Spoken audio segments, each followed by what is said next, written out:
Għal-ħabta ta' satejn ta' wara nofsinhar, il-bastiment MV Aquarius, eskortat mill-patrol boat tal-Forzi Armati ta' Malta P21, daħal f'Boiler Wharf fl-Isla.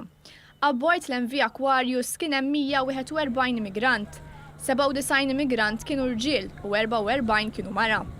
2 minn nisa din jistennew tarbija. Abbord kien hemm ukoll 5 titfal taħt il-5 snin. Jistennew il-wasla tal-vapur kien hemm il-Pulizija, il-Forzi Armati ta' Malta u tim mediku minn Mater Dei. Malli trakka mal-mol fuq l-MV Aquarius talaw l-ogħla awtoritajiet, fosthom uffiċjali tal-immigrazzjoni u tim mediku. Dan wassal sabiex 12 l-immigrant ittieħdu l-Isptar Mater Dei għal-kura, fosthom il-5 titfal u 2 nisa tqal. Wara l-awtoritajiet damu madwar sija fuq il-bastiment, għal-ħabta ta' 3 l-immigranti bdew neżlin u talaw fuq ix-xarabanks tal-Pulizija fejn ittieħdu fiċ-ċentru miftuħ tal-Marsa.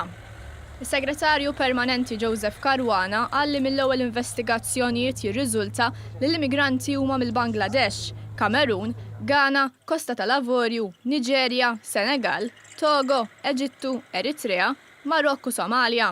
Il-proċess kien sorveljat mill-UNHCR, l-informazzjoni li għanna li ħarġet ħeppe ħafna il-mod ta' mexa l-andament kollu. Fil-bastiment kien hemm 141 persuna immigranta. Għadar boħra pajjiżna reġa' serva bħala bażi loġistika, kif qal il-Prim Ministru Joseph Muscat, l-awtoritajiet Maltin taw permess biex il-vapur jidħol fil-port. Bl-immigranti abbord ser jitqasmu bejn 5 pajjiżi Ewropej li huma Franza, il-Ġermanja, il-Lussemburgu, Portugal u Spanja. Sakemm isiru l-investigazzjonijiet, l-MV Aquarius li abbord fuq u hemm 35 membru tal-ekwipaġġ sieqa Boiler Wharf. L-Aquarius jinsab wieqaf ħdej l-MV Lifeline li f'Ġunju illi għadda ukoll daħal f'pajjiżna b'immigranti li ġew salvati, immigranti li wkoll tqasmu bejn numru ta' pajjiżi Ewropej.